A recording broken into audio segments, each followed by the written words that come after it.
Hello बच्चों, I am doctor Atula from doctor Atula's house of biology.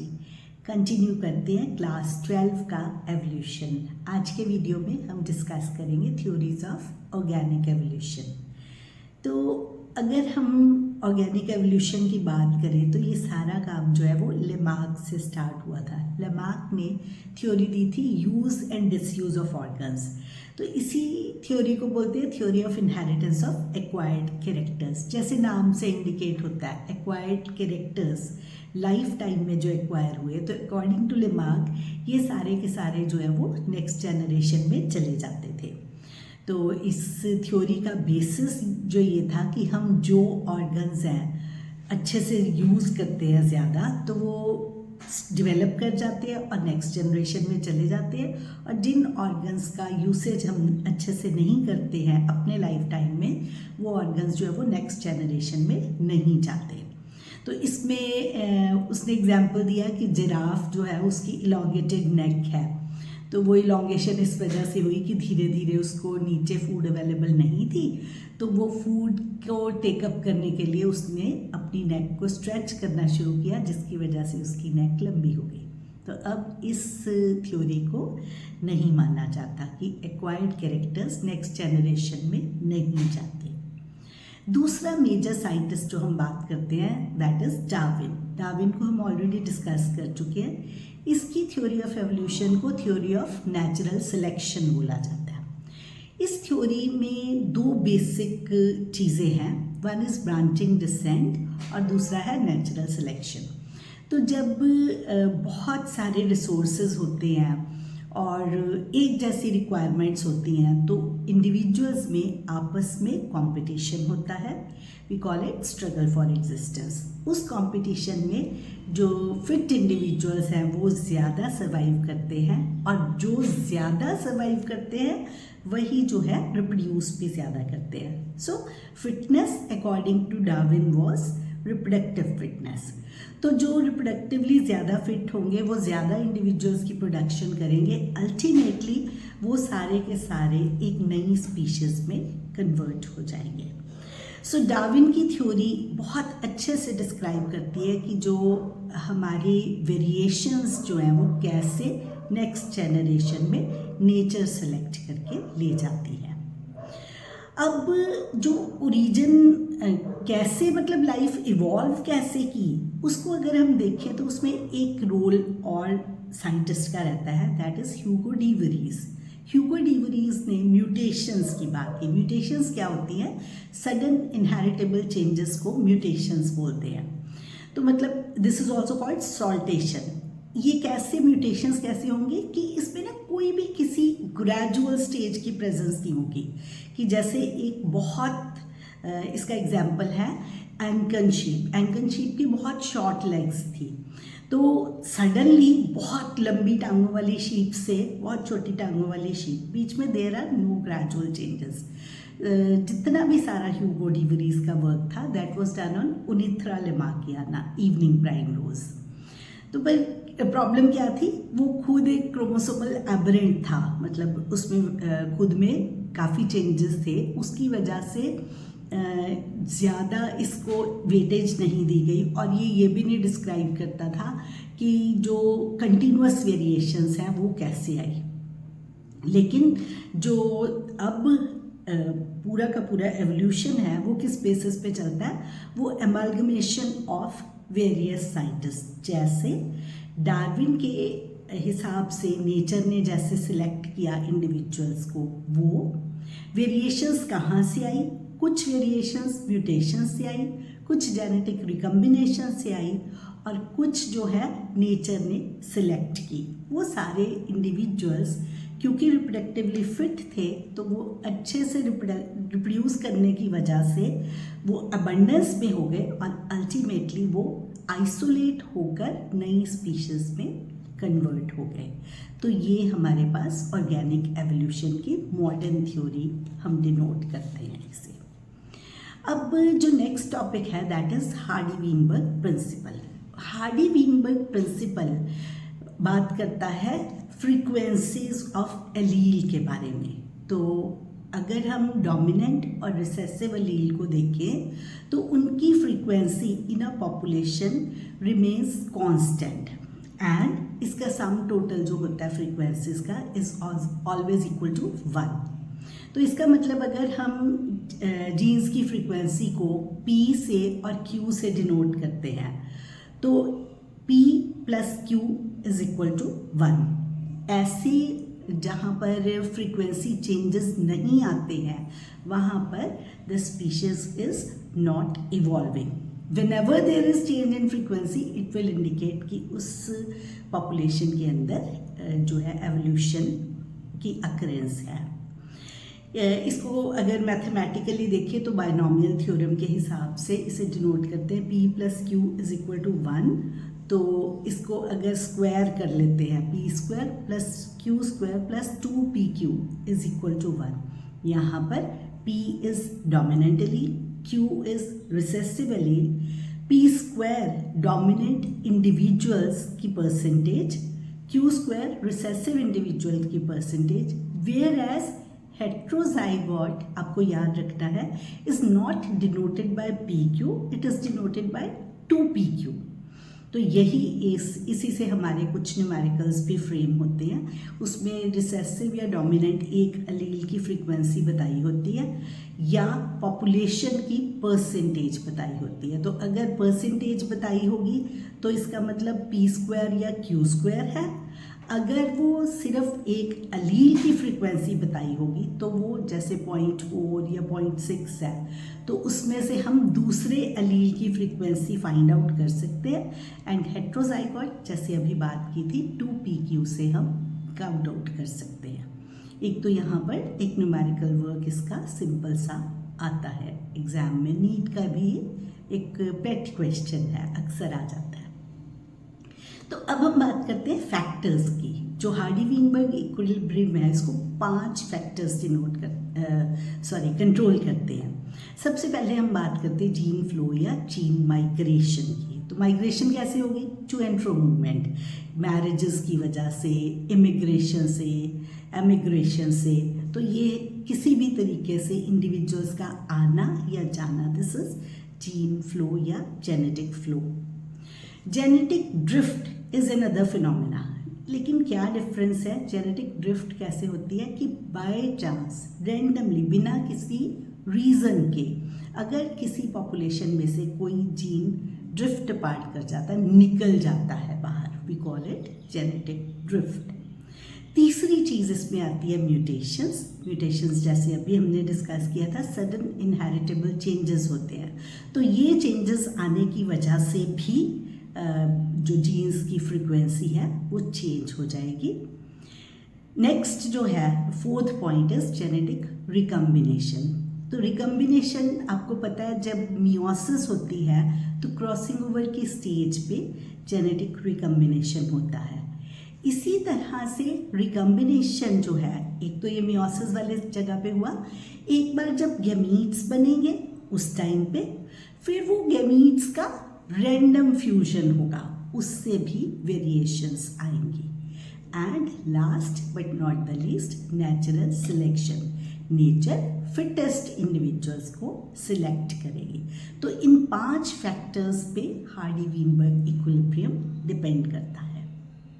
अब इसी में से निकल के आता है एक और effect, we call it founder effect. What is founder effect? कि जब भी कोई जीन फ्लो होता है तो उसमें से जो इनिशियल कॉलोनाइजर्स होंगे वो डिटर्मिन करेंगे कि सारी की सारी पॉपुलेशन कैसी होगी फर्दर। तो मतलब इतनी एलीलिक फ्रीक्वेंसीज चेंज हो जाती हैं कि अब वो जो पिकअप हुए थे इंडिविजुअल्स, उन्होंने ही पूरी पॉपुलेशन फ्रेम की और वो पॉपुलेशन डिपेंड करेगी जो इनिशियल कॉलोनाइजर्स थे उनके ऊपर। तो ऐसे करके जो नेचर है वो सिलेक्शंस करती रहती है। अब अगर हम सिलेक्शंस की बात करें तो एक क्वेश्चन यहाँ से फ्रेम होता है कि जो नेचुरल सिलेक्शन है वो कितने तरह की होती है और किस किस तरीके की सिलेक्शन कैसे एक्ट करती है। तो अगर हम देखें नेचर में जो नंबर ऑफ इंडिविजुअल्स किसी एक फिनोटाइप के साथ उसको अगर हम प्लॉट करते हैं तो देखा गया कि यूजुअली जो फिनोटाइप फेवर्ड होती है दैट इज़ एवरेज की जो अगर हम रैंडमली देखें सपोज 4 फीट से लेके 7 फीट की हाइट तक के इंडिविजुअल्स, एक एग्जाम्पल ले रहे हैं simple, it is not mentioned in NCERT, सिर्फ आपको समझाने के लिए बता रही हूँ। तो अगर मीडियम साइज्ड इंडिविजुअल्स को फेवर किया जाएगा तो पीक जो है वो नैरोअर और हायर बन जाएगी। तो ऐसी सिलेक्शन को स्टेबलाइजिंग सिलेक्शन बोलते हैं और एवरेज फिनोटाइप को नेचर यहाँ पर सिलेक्ट कर रही है। इसी चीज़ में अगर हो पीक एक साइड पे शिफ्ट कर जाए, मतलब सपोज करो कि सारे इंडिविजुअल्स जो हैं 4 फीट से लेके 5 फीट वाले सब एलिमिनेट हो जाते हैं, तो इसका मतलब अब जो पॉपुलेशन होगी 5 से लेके 7 फीट तक के इंडिविजुअल्स होंगे, तो रैंडमली एक तरफ को पीक शिफ्ट हो जाती है, मतलब फेवर्स वन एक्सट्रीम फिनोटाइप। तो ऐसे को हम डायरेक्शनल सिलेक्शन बोलते हैं।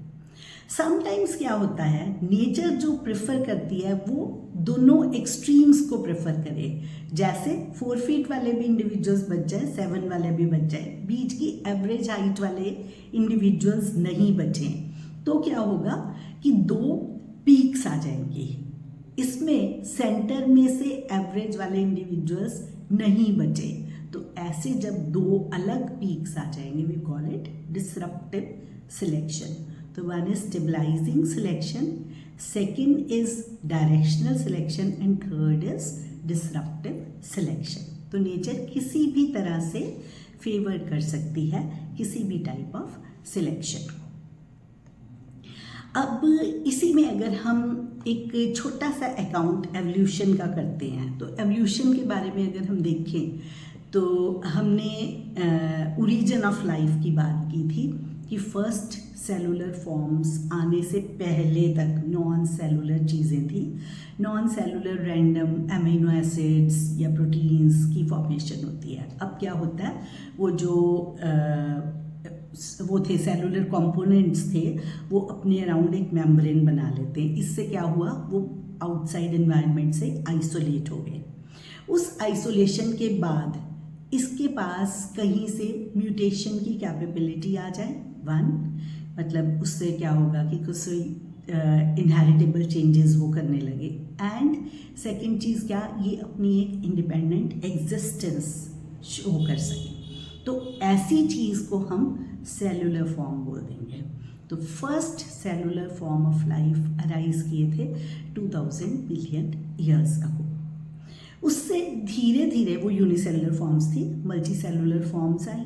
मल्टी सेलुलर फॉर्म्स के बाद 500 मिलियन ईयर्स अगो इनवर्टिब्रेट्स आने शुरू हो गए। उसके बाद जॉलेस फिशेज आई अराउंड 350 मिलियन ईयर्स अगो। फिर आई सीवीड्स और इसके साथ ही साथ आए थोड़े प्लांट्स, ये 320 मिलियन ईयर्स अगो आया।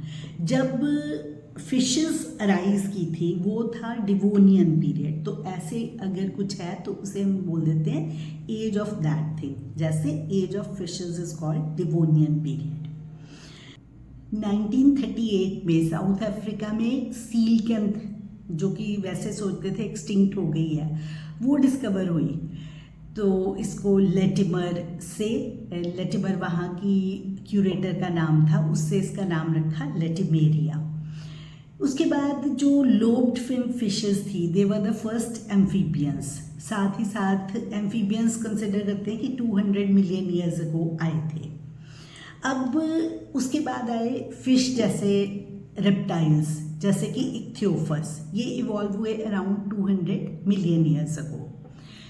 65 मिलियन ईयर्स अगो डायनासोर्स सडनली डिसअपियर हो गए। तो यहाँ पे टायरानोसोरस रैक्स की बात करते हैं, वो उसका साइज सबसे बड़ा था। फर्स्ट जो मैमल्स अराइज किए दे वर श्रू लाइक इन अपीयरेंस। तो ये तो है एवोल्यूशन के डिटेल्स। आपको इसके ईयर्स जो हैं कि कौन कितने बिलियन ईयर्स अगो या कितने बिलियन ईयर्स अगो अराइज किए, वो याद करने हैं, लिस्ट करने हैं। अब हम बात करते हैं origin and evolution of man. अगर हम ह्यूमन एवोल्यूशन की बात करें तो सबसे पहले जहाँ से शुरुआत हुई थी दैट वाज प्रोकंसल। प्रोकंसल जो है वो ड्रायोपिथेकस को बोलते हैं। ये कॉमन एंसेस्टर कंसिडर करते हैं मैन और एप्स का। उसके बाद ड्रायोपिथेकस के बाद आया रामापिथेकस। ये जो ईस्ट अफ्रीकन रीजन में 3 to 4 मिलियन ईयर्स अगो ये फाइंड आउट किया था। ये मैन के जैसा एंसेस्टर था looks wise as compared to जो ड्रायोपिथेकस था वो एप्स से ज़्यादा रिसेंबल कर रहा था। ये गोरिल्लाज, चिंपैंजीज इनकी जैसे ये चलते थे। They were not taller than 4 feet, upright walk करते थे वैसे।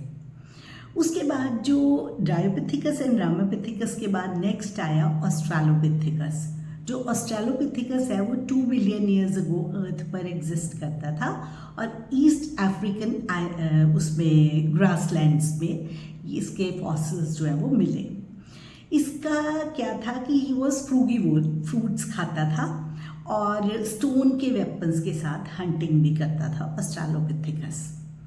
नेक्स्ट जो 2 से 1.5 million years ago Homo habilis आया। ही वॉज फर्स्ट होमिनिड, मतलब फर्स्ट ह्यूमन लाइक इंडिविजुअल जो था।